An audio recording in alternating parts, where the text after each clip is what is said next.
let's just stay nice and simple today. We'll start with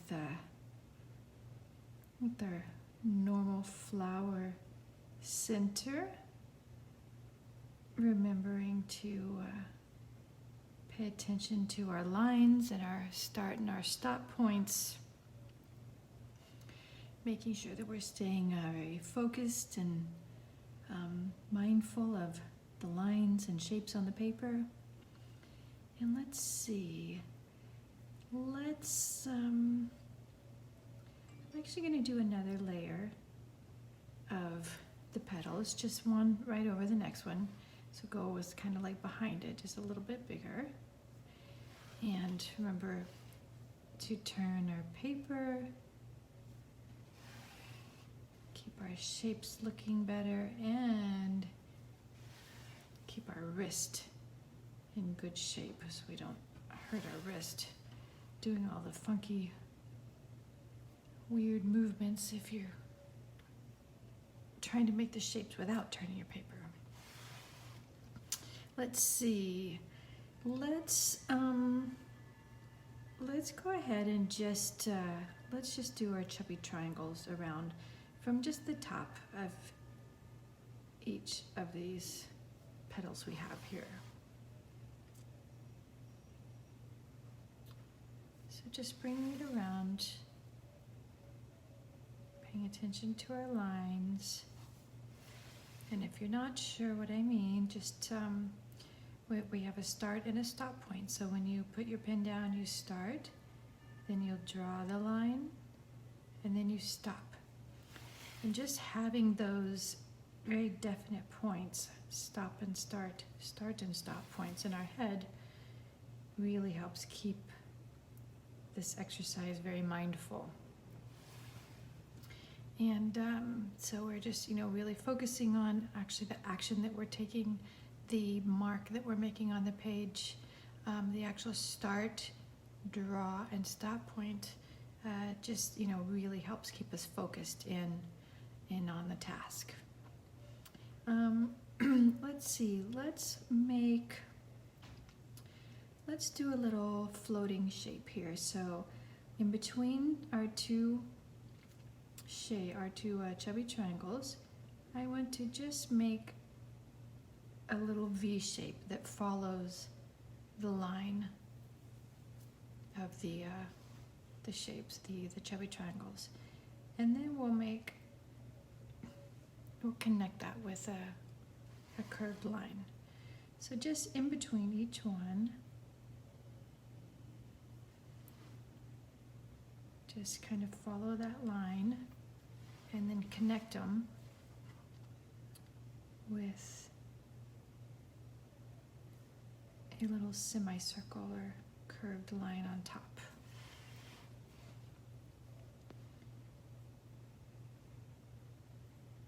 And we'll continue that around. Remember to turn your paper.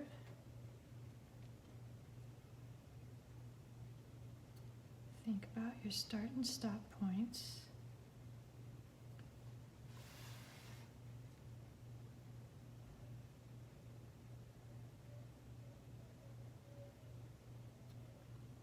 And also having, as you can see, this shape here is very, different than the other shapes around. It's much smaller. So that just reminds me to remind you to not focus on perfectionism. So we're not trying to make high art. We're not trying to be perfect. We're trying to, use this as exercise for mindfulness. And in the process, we make a beautiful mandala. So being overly focused on perfectionism definitely doesn't help that exercise. And which is, again, why I always, suggest using a pen or a marker instead of a pencil. Because when we use a pencil, our tendency is to want to erase every little line or, off-center thing or crooked, shape we want to erase when we have a pencil. So if you use a pen instead, that kind of just gets rid of that feeling of needing to erase and be perfect. Not that you may not go, oh, I hate this crooked line, but you will learn eventually to just, let that go and either just not worry about it at all or sort of incorporate the, the crooked shape or whatever into your design. You can do that too. Let's see, what should we do next? Let's take on the in between, the two corners of the shapes we just made. Let's make like kind of a teardrop shape. Hi there, Humera, is that how you pronounce your name? I hope I didn't butcher it. Thank you for joining.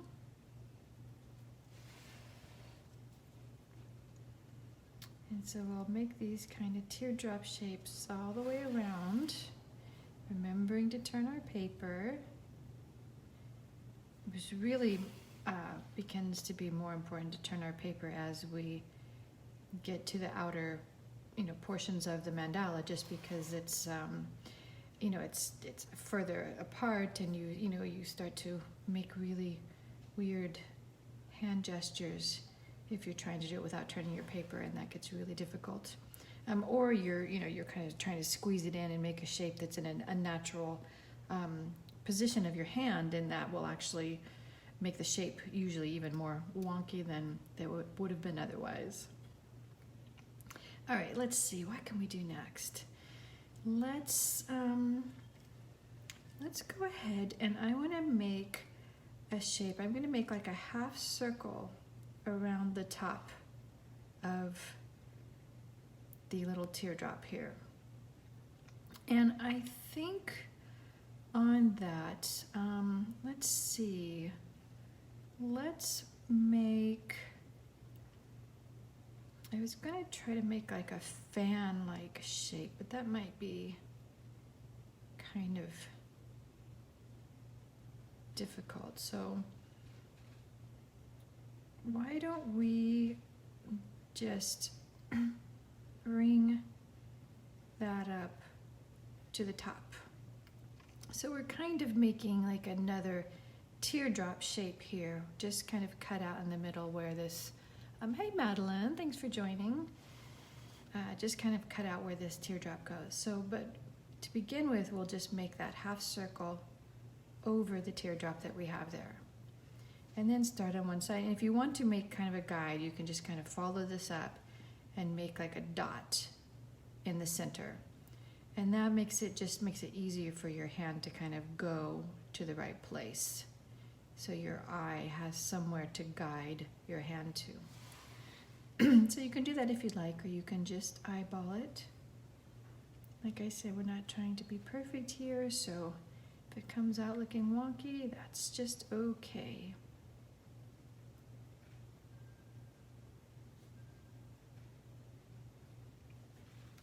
There you go. Hey, Amy. Thanks for hopping on with me. Are you drawing today, or are you just watching?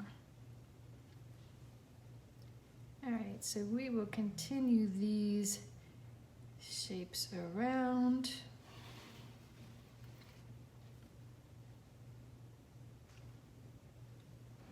And then decide what to do next. One more.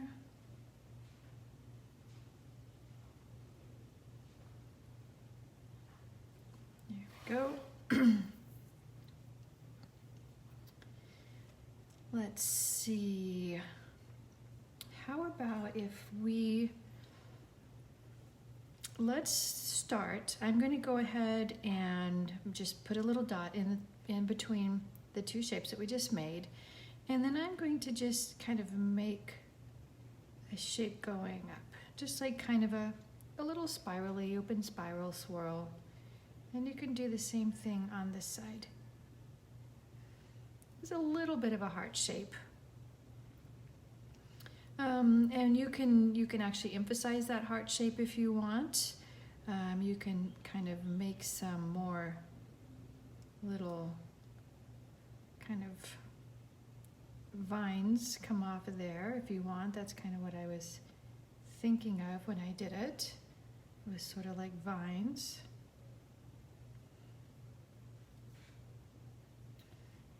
And what I'm doing right now is I just, I like when I make these little vines to kind of make like a little rounded end on the tip. So if you see, it's just like, I just put like a little rounded thing on the end, just so it kind of looks like it's curling in on itself. And we could even do more than that. Well, let's see. How about we take and we make like a little leaf shape in that section.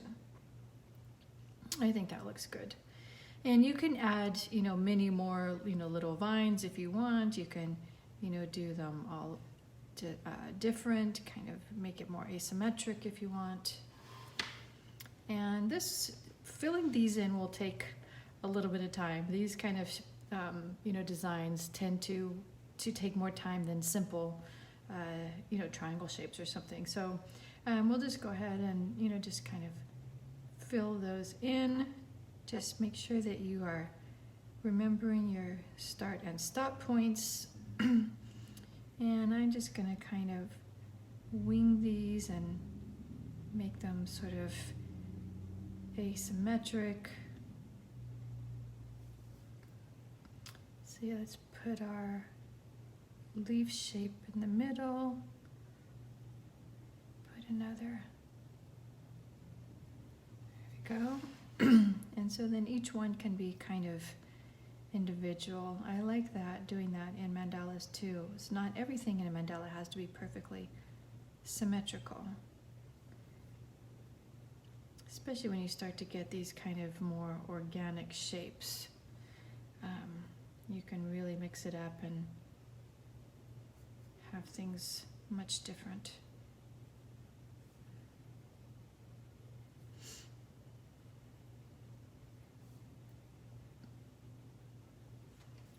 There we go. And then continue on.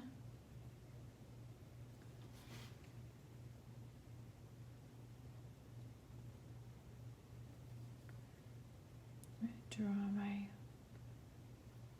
little leaf shape in there first this time, and then let's see, just randomly put the little vines out. Don't worry about where they fall exactly. I mean, if you want, you could put some going on the outside. That kind of looks cool too. So anyway, any number of them, just whatever feels good for you at the time. Oh, here's my little tiny section. I'm gonna have to squeeze them in here a little bit.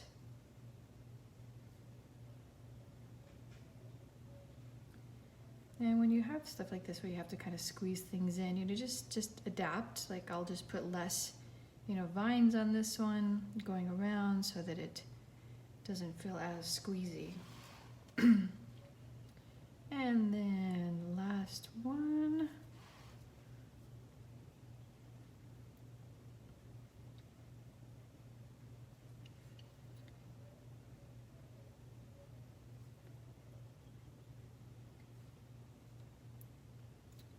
Fill in my little extra vines here.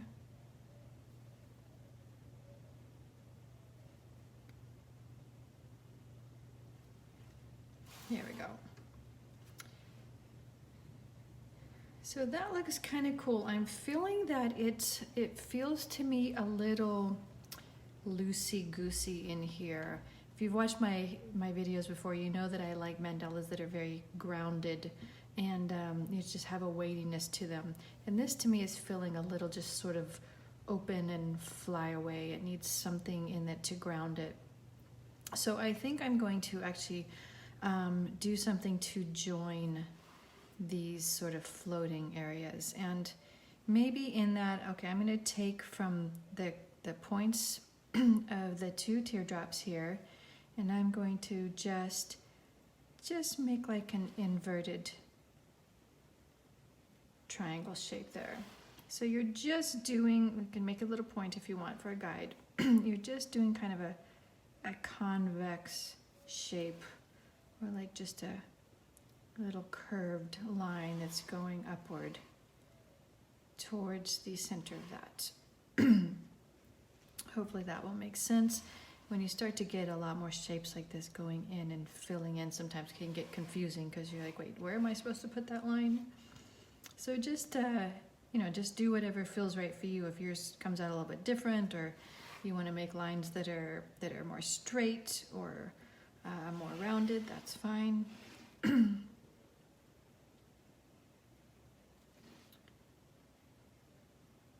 just think that it needs that little bit of something there, a little bit of weightiness to the mandala. So that's a little bit better. And I think what we'll do with this, yes, getting time for me to go. Madeline, great to do when you're stuck in boring meetings or classes. Yes, they are. I wouldn't call it, like a mindful or meditation mandala at that point. It's more like a doodle mandala, but definitely a good purpose for them too. And I do them a lot in that way. But trying to focus on the mindfulness, you want to really center in on what you're doing. Doing them in meetings, you're kind of, having to at least pay a little bit of attention to your meeting, right? But they definitely make much better doodles than just random, making little tons of little circles on the paper or something. So yeah, definitely good for that. Let's see. Okay, so what I'm going to do, I'm going to actually make a double line just on the top of this. I just got a few more minutes. So just do a couple of little fillers here. So just at the, the top of this kind of fan shape that I have, I'm just repeating that line and making it kind of a double line there. If you can see that.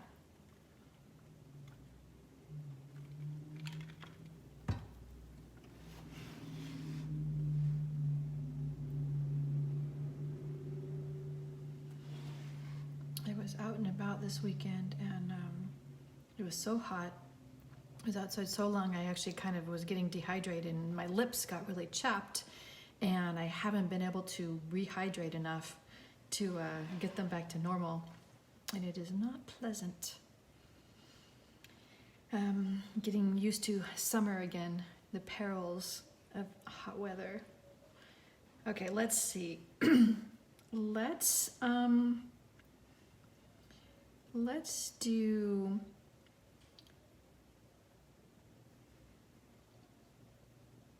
what am I going to do? Let's go ahead and do a double of this. So just the teardrop here, just make another one right in the middle, just like it, just right in the center. And then I'm actually going to fill that in. And that will just help the weightiness there to, get that sort of more grounded feeling that I like. We'll definitely need to, to do a few more things to, for my satisfaction of getting that kind of grounded feeling.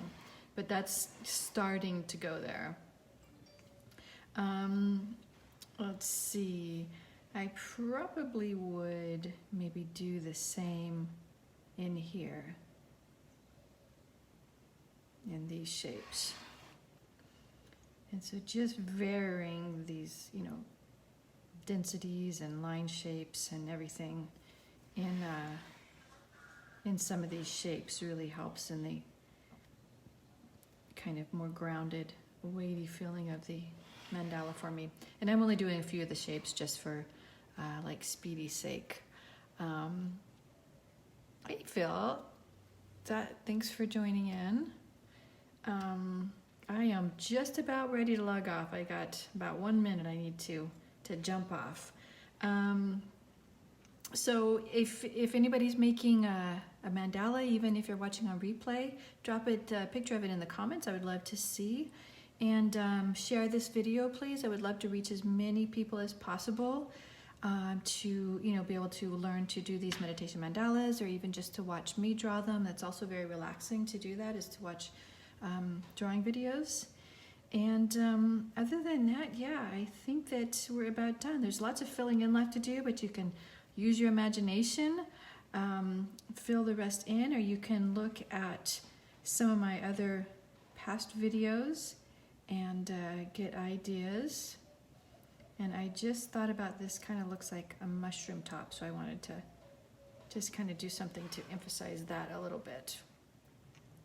But other than that, oh yeah, and I do have all of these saved on my main profile photo album called DAMM Videos, and I also save them on my YouTube channel, which is Deb Sormenio Art, in a playlist called DAMM Videos. So you can access any of them that you want anytime. And yeah, that's it. Thanks so much, everybody, for hanging out with me and drawing or watching along. And I will see you next time. Bye-bye.